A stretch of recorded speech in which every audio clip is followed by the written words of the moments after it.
bem-vindos ao Futurecast da Argo, o podcast onde procuramos analisar a evolução de tendências atuais.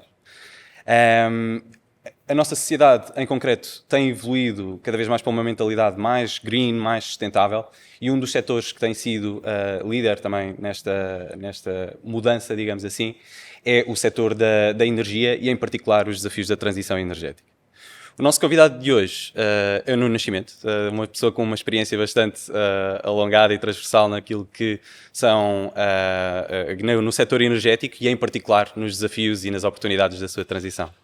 Olá, Nuno. Obrigado por teres vindo e por teres aceito o nosso convite e por estás aqui. Olá. Eu começava por te perguntar qual é o futuro da transição energética? Qual é o futuro aqui do setor e como é que a transição energética acaba por influenciar o mesmo? Muito bem, Nuno, muito obrigado também. Bom dia e obrigado pelo convite para falar de um tema que de facto me apaixona, que é a transição energética. E quando olho para um mundo, quando olho de facto para a nossa sociedade, percebo que este tema da transição energética, sendo um tema quente, sendo um tema que está de facto no spotlight hoje em dia, é uma necessidade. E é uma necessidade por uma razão. É que de facto o setor da energia necessita desta transição, chamada transição energética, por uma razão também, que é o consumo, digamos, da energia, a forma como nós estamos a utilizar a energia, começa, digamos, a ser evidente que tem que ter uma alternativa, e uma alternativa aos combustíveis fósseis atuais. A sociedade hoje depende e muito, de facto, de combustíveis fósseis e a necessidade que há de descarbonizar, a necessidade que há de tornar um planeta mais limpo, obriga a que olhemos para o setor da energia e que procuremos alternativas. E que alternativas são essas? De facto, eu diria, o mundo hoje olha para um planeta mais limpo, sem os gases, sem o petróleo, sem o carvão, e portanto nesta ambiguidade de querer crescer, mas não querer utilizar esses gases, esses combustíveis fósseis, leva-nos a apostar em outros vetores energéticos, como o hidrogênio, o biometano, e portanto há aqui um desafio muito grande da sociedade, há aqui um desafio muito grande de todos os players que estão envolvidos neste tema, de procurar estas alternativas. Quando olho daqui por 10 anos, vejo de facto um mundo muito mais preocupado com o tema ambiental. Porque, de facto, hoje as pessoas estão muito mais informadas sobre, de facto, a camada do ozono, sobre o aumento da temperatura média, sobre aquela meta que se definiu no Acordo de Paris de não aumentar mais do que 2 graus a temperatura média ambiente. Portanto, as pessoas estão muito mais atentas. Portanto, vejo uma sociedade, vejo um mundo muito mais preocupado com as questões ambientais. Quando olho para uma Europa, vejo uma Europa muito mais preocupada também, não só com as questões ambientais, mas também com as questões da independência energética. E a razão é, de facto, hoje estamos a assistir a um conflito entre a Rússia e a Ucrânia que nos leva a não só olhar para os temas ambientais, como também, sobre esses temas ambientais, dizer, bom, há aqui uma necessidade de uma independência energética dos combustíveis fósseis provenientes da Rússia. Entenda-se, carvão, gás natural, e, portanto, vejo, de facto, esta mudança a acontecer de forma muito rápida. Quando olho daqui por 10 anos e vejo Portugal, vejo um país a apostar muito nas energias renováveis, a fazer uma transição, lá está, uma transição muito rápida para fazer este acompanhamento. O acompanhamento do ponto de vista ambiental, mas também da sua independência energética para um país muito mais independente daquilo que são, digamos, os combustíveis também fósseis. Portanto, nesta sociedade onde vivemos, é interessante ver que há aqui um denominador comum. E o denominador comum é a aposta, de facto, nos gases renováveis, a aposta nas energias renováveis, a aposta, de facto, numa sociedade muito mais verde, como tu dizias de início. Certo. Obviamente, hoje em dia, por estas questões que tu acabaste de referir, portanto, principalmente a guerra da Rússia e da Ucrânia, impactam fortemente aqui a energia europeia, digamos assim. Tem-se também falado um pouco sobre o papel que Portugal poderá ter na Europa como fornecedor da energia.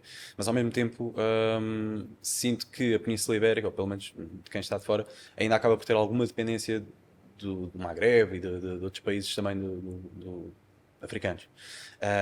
Sentes que isto é um risco, é uma oportunidade? Ou seja, de uma forma geral, e se calhar não puramente focada nesta componente, que oportunidades e que ameaças é que tu vês aqui para o futuro, nesta componente da transição energética? Repara, eu do ponto de vista, olhando estritamente para Portugal, eu vejo quer dizer, uma excelente oportunidade, por uma razão. É que, de facto, nós, do ponto de vista da exposição solar que temos, o nosso país é um privilegiado. De facto, aí damos, provavelmente graças a alguém que nos colocou nesta ponta da Ibéria, com uma exposição solar absolutamente fantástica. Okay. E, portanto, há que tirar partido disso. Isso é uma excelente oportunidade que nós temos de mão beijada. Depois temos outra grande vantagem. É que Portugal foi o último país da Europa a receber gás natural. Em 1997. O que é que isto quer dizer? É que, de facto, sendo o último país a receber gás natural, nós temos as infraestruturas mais recentes para receber os chamados gases descarbonizados, nomeadamente o biometano e o hidrogênio. Certo. Portanto, fomos o último país a receber gás natural, tiremos o proveito disso. E, portanto, juntando energias renováveis, energias que serão produzidas e que estão a ser produzidas por via do sol, da água, do vento, utilizemos essas infraestruturas para produzir energia barata, verde, para depois então podermos produzir, nomeadamente, o hidrogênio verde.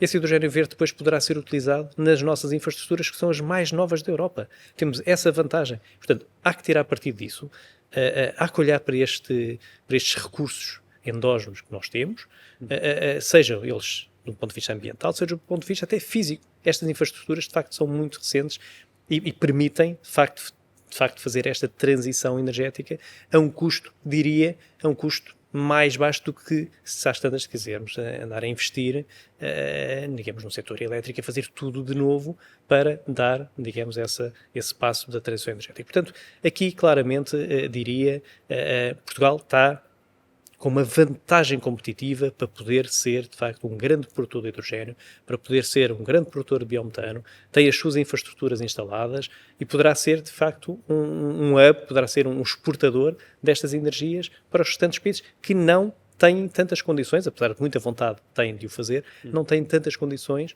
ambientais, até logísticas, do ponto de vista até das infraestruturas, para o fazer. Certo. E olhando aqui para um plano menos macro, portanto, tem-se muito falado nisto, na transição energética na Europa e no fornecimento da energia para outros países, e, enfim, para a União.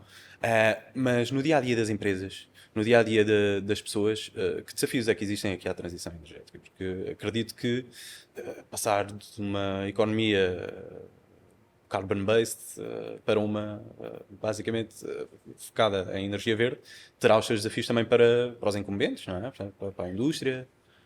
Está aí, as empresas hoje, quer dizer, assentes no mercado da energia, claramente têm que olhar para isso como uma oportunidade e ao mesmo tempo que é um desafio. Vai ser fácil? Diria, vai ser o que tiver que ser, naturalmente vai ter que ser acelerado. Não podemos aqui enfiar a cabeça na areia e dizer, bom, isto vai passar, esta tendência green. Não vai passar. Isto é no way back. Isto é para seguir e para seguir com passo, para seguir com disciplina, para seguir com um investimento. A pergunta é, mas isto vai ter algum impacto? Nas empresas com certeza que terá, mas é um impacto positivo. É conseguir olhar para esta oportunidade e ver que há um segundo capítulo na história da energia. Eu dou um exemplo. Eu comecei a trabalhar, de facto, numa altura em que entrou o gás natural em Portugal. Há muitos anos atrás. Eu vou ter a oportunidade, ou talvez o privilégio, de poder assistir à sua chegada, ao seu grande crescimento, à sua implementação, à sua consolidação no mercado português, a substituição de outros combustíveis fósseis mais poluentes, carvão, fuel oil, etc. Mas também, se calhar, vou ter a oportunidade de assistir a outros gases que irão substituir este combustível. E isto é uma oportunidade ótima para as empresas, que é poder ter capítulos que vão sendo substituídos dos anteriores, onde lhes vão dar outras oportunidades de crescimento. a nossa empresa, digamos, há uns anos atrás, de facto, era dependente muito do gás natural. As infraestruturas que passam do gás natural, naturalmente, não tinham outro gás. Olhamos para o futuro da mesma forma? Não. Olhamos para o futuro uma possibilidade de usar as nossas infraestruturas para poder ter um gás mais verde, descarbonizado e continuar a servir a sociedade. Continuar a servir a indústria, continuar a servir o setor terciário, continuar a servir os clientes domésticos que necessitam desta energia. Agora, vão necessitar da mesma energia? Não. O que querem é calor, o que querem é uma energia. Essa energia proveniente de uma fonte mais verde é o que nos move hoje em dia. Vai ter que haver investimentos? Com certeza que sim. Vai ter que a própria sociedade, os stakeholders vão ter que olhar para a energia de uma forma diferente? Sim. Mas eu diria com muito entusiasmo. Sinto isso. Sinto um enorme entusiasmo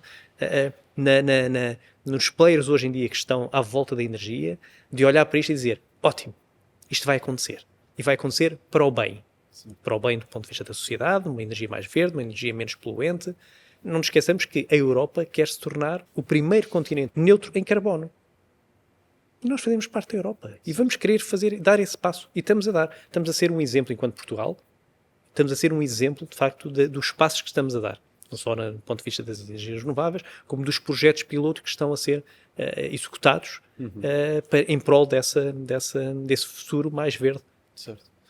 E pegando também nessa tua experiência que tu acabaste por referir agora, portanto, ou seja, já passaste de alguma forma por uma transformação, não é? Por uma transição energética, e agora falamos de uma futura.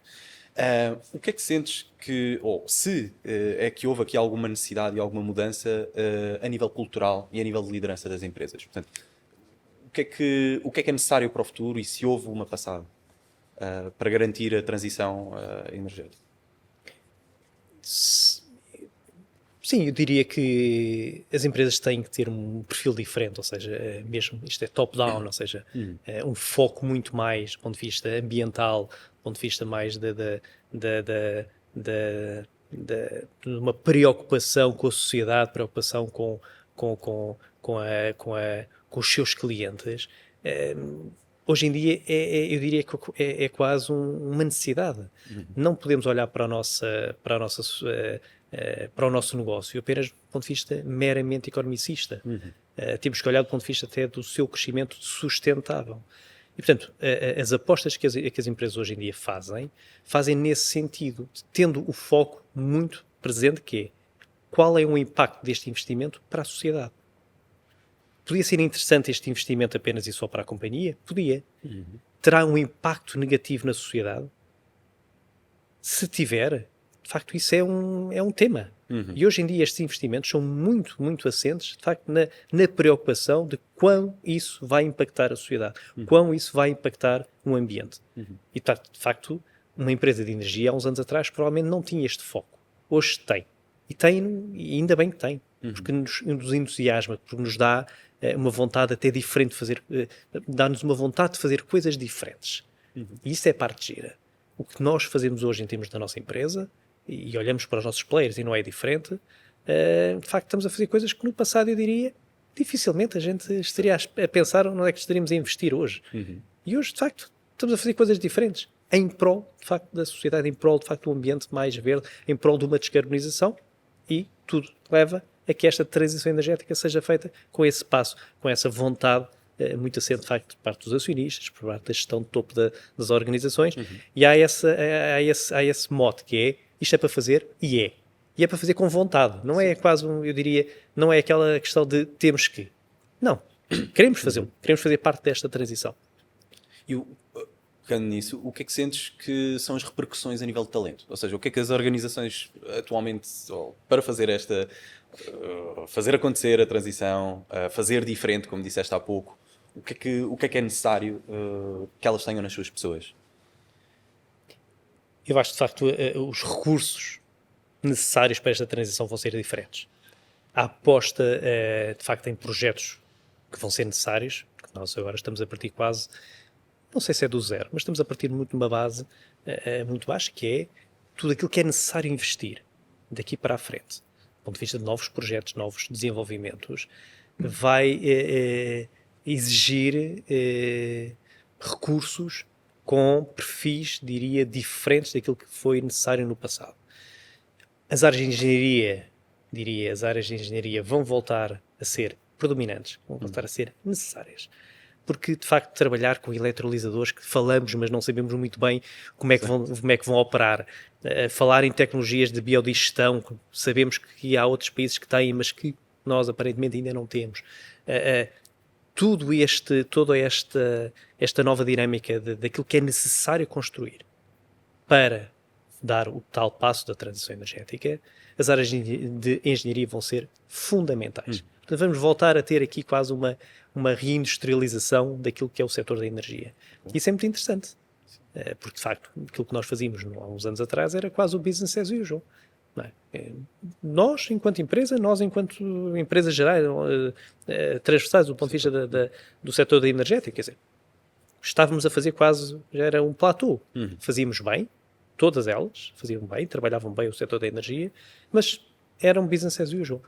Olhando para a frente, a gente diz, vai ser diferente. Daqui por 5 anos, a gente não vai reconhecer a nossa empresa, os outros não vão reconhecer, vão ser empresas diferentes, com metas diferentes, com oportunidades diferentes. Agora, para alcançar esse estado, naturalmente, os recursos, o talento que será necessário adquirir, vai ser diferente. Portanto, do ponto de vista da engenharia, eu diria, vai voltar aqui a ser um tema. Depois temos há aqui sentimos isso, que é, falamos sempre em preocupações ambientais. E essas preocupações ambientais têm que ser genuínas.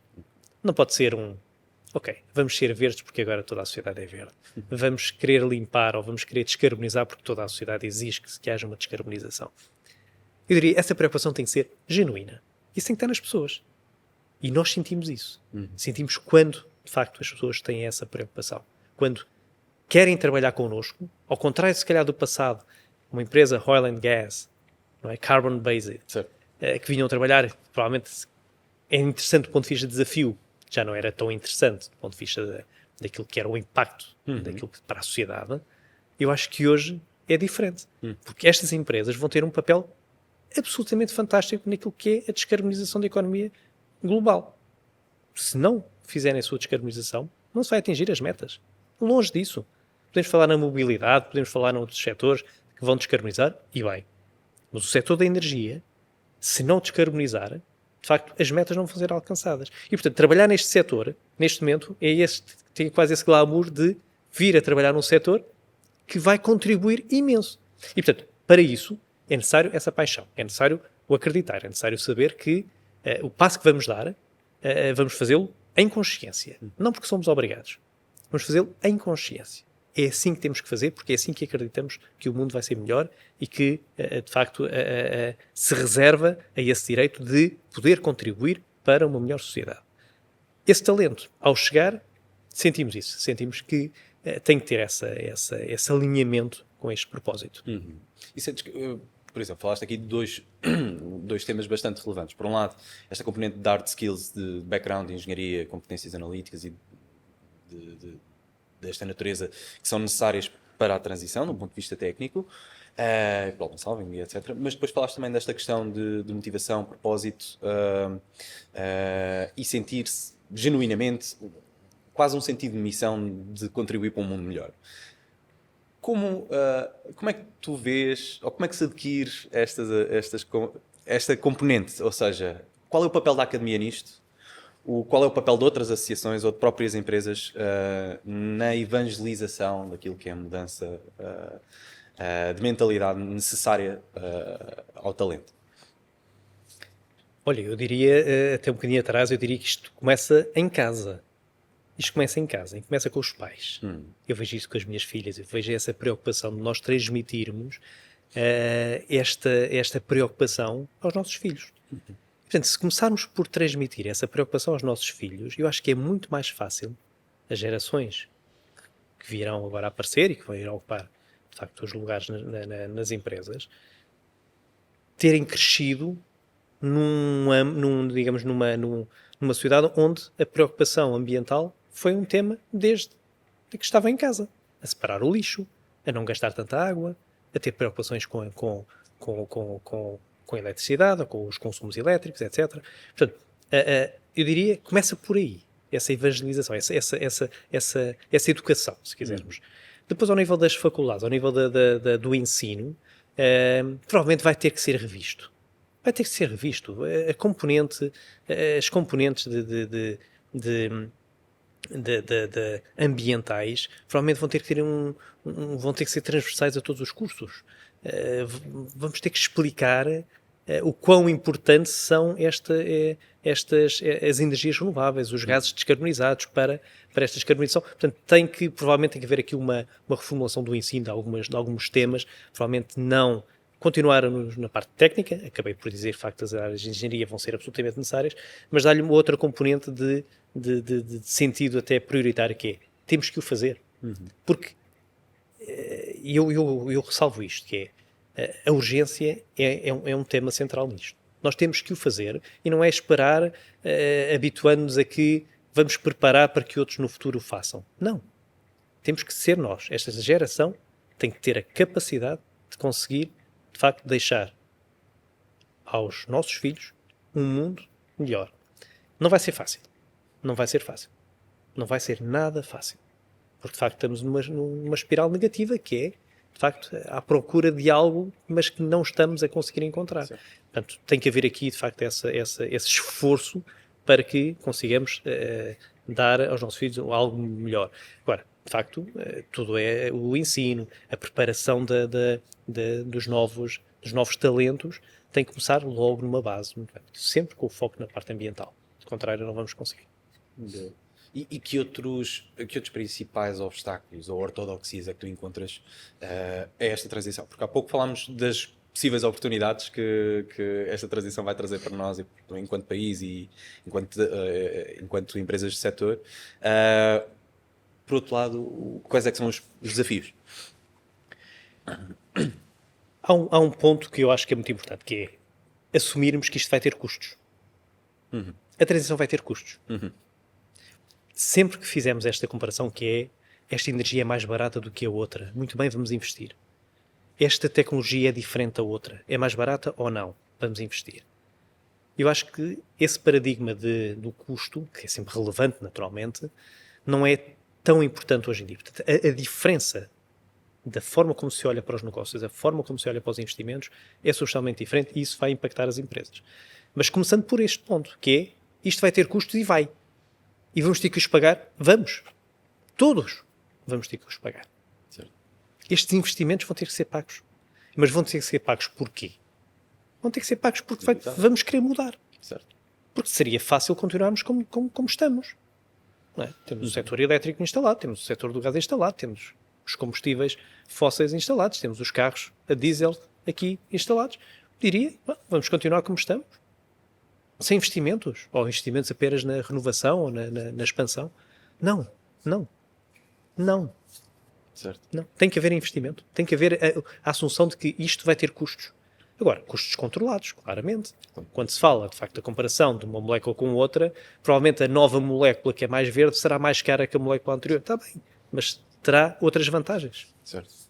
E do ponto de vista portanto, parece-me que falámos aqui duas coisas, não é? Por um lado, esta componente mais financeira dos investimentos e, por outro lado, a componente de mindset, não é? Portanto, isto tem que começar em casa, tem que se fomentar desde cedo. Como é que tu vês aqui a transição energética a relacionar-se com outras áreas também hot, de momento, como disseste há pouco? Ou seja, imagina, o talento, a guerra do talento tem sido cada vez mais falada também, tem sido uma batalha que as empresas continuamente acabam por enfrentar e competem com outras áreas também quentes, como a cibersegurança, como o IoT, como as Smart Cities. O que é que também, de alguma forma, muitas delas têm um propósito por trás?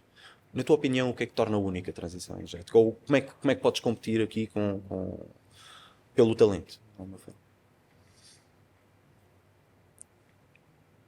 Sim, quer dizer, há aqui agora uma disrupção, mesmo ao nível de facto da parte de toda a parte tecnológica das várias empresas que olham hoje para a indústria 4.0, que olham agora para uma nova oportunidade de dar este salto muito ligada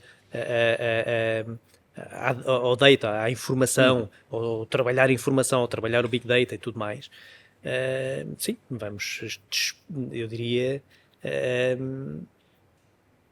vamos competir por esse talento.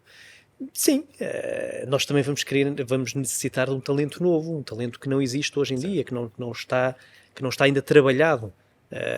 A oportunidade aqui, diria, é uma vantagem para os alunos que hoje têm que escolher um curso e que têm que decidir. As oportunidades são tantas hoje em dia que eu quase que sinto uma certa inveja, que é, hoje em dia, as oportunidades de quem está pronto para entrar na faculdade, quem está pronto para escolher um curso, olhar e dizer, bom, no setor da energia tenho um futuro promissor, porque de facto estamos a começar um capítulo novo. Se formos para a parte da IoT, tudo que é o Internet of Things, tudo que é a indústria 4.0, tudo que são a sensorização, tudo que é um futuro brilhantíssimo.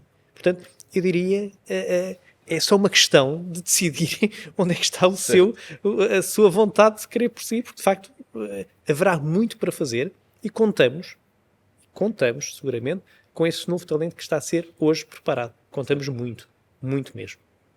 E parece-me que de alguma forma estas temáticas acabam por se relacionar, embora a transição energética ou a componente energética quase que é a infraestrutura desta automatização, desta conectividade, porque no fundo precisamos de energia cada vez mais para lidar com a tecnologia que tem vindo a ser desenvolvida.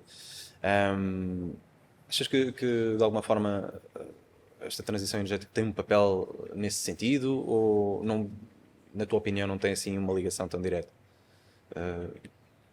Não, quer dizer, de forma indireta terá, não é? Vão ser necessárias novas infraestruturas, vão ser necessárias novas conectividades, vão ser necessárias até a informação, o acesso à informação. A nossa empresa hoje está a assistir a isso, quer dizer, mesmo a questão de contadores em casa dos clientes, o acesso aos consumos. Nós, se queremos otimizar consumos, se das metas da Comissão Europeia é, de facto, a eficiência energética passa pelo controle dos consumos. Controle no sentido de dar a oportunidade às pessoas de poder saber quanto é que consomem para ter metas de, bom, vou tentar consumir menos no próximo mês.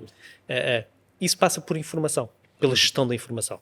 E isso, portanto, eu diria, há aqui uma ligação muito próxima entre o que é uma transição energética, muito a olhar só para a parte de energia, mas depois tudo o que é a infraestrutura necessária para suportar essa transição energética. Portanto, eu diria, as coisas estão alinhadíssimas. O que é que para ti são...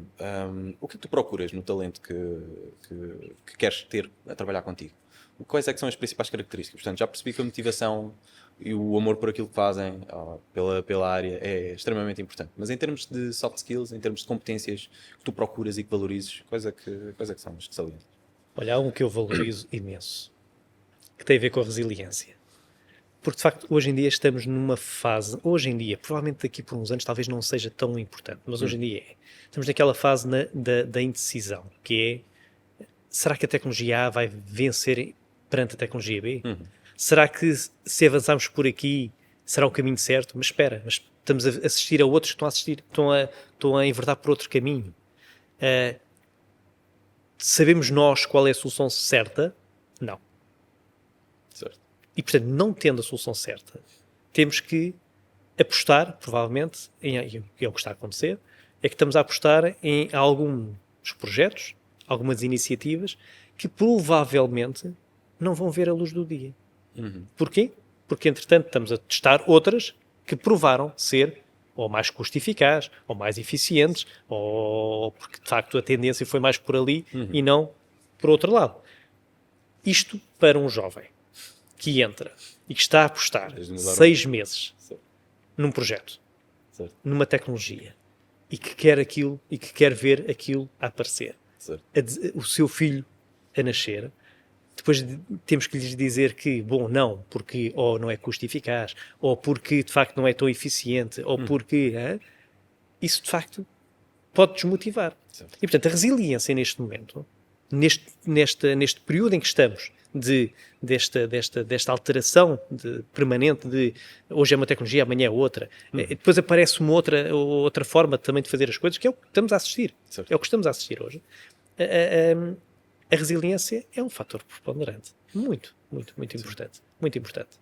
E sinto que de alguma forma, enfim, como é, é quase como se o desfazamento fosse cada vez maior, porque a ideia que eu tenho é que estamos a caminhar, ou cada vez somos mais uma sociedade focada no imediatismo, não é? Portanto, a própria tecnologia permite-nos isto, o digital, o comprar em casa, a pandemia então veio acelerar muito esta componente do delivery na hora, e por outro lado, as exigências das transformações maiores, como por exemplo a questão da transição energética, é algo que não tem este imediatismo, não é? É algo que exige muito, como estavas a dizer, a resiliência e tolerância à ambiguidade, que muitas vezes pode existir em qualquer contexto de mudança. Portanto, acho bastante interessante teres referido isto. E como é que dirias aqui que se pode desenvolver esse espírito nos jovens? Qual é o papel das empresas e o papel do mundo do trabalho nesta demanda? Certo, é mesmo prepará-los para isso, é demonstrar que de facto não temos a bola de cristal, é demonstrar que de facto temos que testar e testar, mesmo não é só em ambiente laboratorial, nas empresas, isto hoje acontece. Hoje acontece nas empresas. Provavelmente estariam muito mais habituados a fazer isso nas faculdades, em que seria quase o ambiente de teste, mas depois as empresas sabiam muito bem o que queriam fazer. Eu diria, hoje as empresas ainda estão também, ou melhor, estão nesta fase também de se conhecer, de saber qual é que é o caminho certo a enverdar. E, portanto, a preparação para esta nova forma de trabalhar, que é, vamos apostar, não sabendo para já se de facto se é por aqui o caminho mais certo ou não, tem que haver uma boa preparação, uma boa forma até de poder dizer, bom, agora vai ser diferente. Isto, o trial and error, acaba por ser também um dos fatores importantes também das empresas. Não é? Certo. Olha, o que é que te entusiasma mais no setor, naquilo que fazes? O que é que, na tua experiência e olhando para o futuro, o que é que te deixa mesmo excited to see? Olha, o que me deixa mesmo, é genuíno, o que me deixa mesmo entusiasmado por aquilo que faço, é porque estou absolutamente seguro que estou a contribuir para um mundo melhor para as minhas filhas. Isso é algo que eu valorizo imenso. O saber, e digo-lhes isso, transmito-lhes isso. Digo-lhes, o pai está a trabalhar para um mundo melhor, para vos deixar. E a minha filha mais pequena diz isto, quando se pergunta o que é que o pai faz, trabalha na energia, trabalha nas áreas renováveis, trabalha para que, de facto, tenhamos um país ou um mundo mais limpo. E isto é muito importante. Ter a nossa passagem por aqui é muito curta, não é? E se nós pudermos acrescentar valor, eu fico bem comigo, não é? Fico bem, entusiasma muito. Podíamos dizer no passado não era assim, não era tanto. Não era tanto, quer dizer, eu trabalhava na área de energia, sempre trabalhei na área de energia. Ter os clientes satisfeitos por ter energia é muito bom. Hoje é um pouco diferente. Hoje eu sei que aquilo que estou a fazer, eu, enquanto empresa, enquanto equipa, não é? O que estamos a fazer é dar passos, às vezes são mais pequenos, outras vezes são maiores, mas estamos a dar passos num caminho de um mundo melhor, do ponto de vista energético, entenda-se. Se pudéssemos fazer outras coisas também para tornar o mundo melhor ainda. Certo. Mas do ponto de vista energético, do ponto de vista ambiental, as nossas decisões, enquanto empresa, enquanto equipa, enquanto pessoa, sentimos que vão contribuir para deixarmos aos nossos filhos, e as minhas em particular, um mundo melhor. Sim, parece-me que é bastante inspiracional, não é? Eu acho que isto é muito importante nas lideranças das organizações, transversalmente, não só neste setor, mas em particular este sentido de missão e de propósito parece-me ser algo que te motiva, não é? Portanto, te deixa bastante entusiasmado. Olha, e digo isto, e desculpa interromper, Nuno, e porque vemos, de facto, sentimos isso, sentimos que quando olhamos para as nossas pessoas, na nossa empresa e noutras empresas também, temos essa visão, sentimos que aqui chegamos a um ponto que é quase uma lufada de ar fresco trabalhar nesta área. Certo. É entusiasmante ver isto, porque se fala em gases novos, fala-se no hidrogénio. O hidrogénio, há uns anos atrás, quer dizer, lembro-me perfeitamente, nós estamos a começar a falar no hidrogénio em 2016 e era uma coisa altamente esotérica, quer dizer, era uma coisa hidrogénio Certo. neste setor. O hidrogénio já existe há muitos anos, não é? Mas neste setor da energia, no nosso setor em particular, era uma coisa completamente esotérica. E o que é entusiasmante é ver, de facto, este caminho que estes gases foram tomando, o goodwill que se criou à volta também destes temas, e é engraçado ver as empresas, os seus colaboradores, as suas pessoas, entusiasmadas por verem a sua empresa olhar para estes temas tão recentes, Certo. tão novos. Porque é o que eu digo, quer dizer, há uns anos atrás a gente falava isto, onde? Bruxelas, alguns grupos mais fechados, Certo. em que se falava no hidrogénio. Lembro perfeitamente das primeiras vezes em que comecei a ouvir estes temas relacionados naturalmente com a energia e um novo vetor, o biometano, tudo mais. E eram coisas ainda muito de futuro. E a parte que eu, de facto, valorizo é quando olho para a empresa, quando olho para as pessoas da empresa e vejo que estes são os temas que lhes vão acalentando, que lhes vão dando até algum entusiasmo de fazer coisas novas, perceberem que estamos a fazer coisas novas. Coisas novas a par dos outros. Certo. Porque às vezes a gente faz coisas novas em que os outros já levam 20 anos, não é? O tema, por exemplo, do hidrogénio é uma coisa que toda a Europa, todo o mundo neste momento está Certo. em pé de igualdade. Sim. E nós estamos a dar esses passos também. E é parte interessante quando olhamos para a empresa e toda ela está mobilizada também em prol disso. Quando entra alguém de novo, entra para fazer, lá está, para pegar em projetos, são projetos altamente interessantes. Inovadores. Inovadores, exatamente. Certo. Quase como se de alguma forma esta transição energética ou as preocupações com a transição energética tivessem feito uma tábua rasa, não é? E as pessoas, ok, a partir de agora estamos todos em pé de igualdade, como estavas a dizer, e quer dizer, dentro dos possíveis. Sim, fez aqui um reset, de certo. facto, digamos, Fazer diferente. Não é? digamos, ao passo onde as empresas estavam, umas muito à frente em algumas tecnologias, outras não. Eu diria agora quase que nivelou, porque aparece algo de novo em que todas elas estão a olhar pela primeira vez. E isso é interessante. É uma competição muito saudável.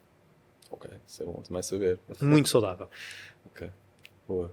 Portanto, olha, Nuno, agradecer-te pelo teu tempo e teres aceito o convite novamente e obrigado.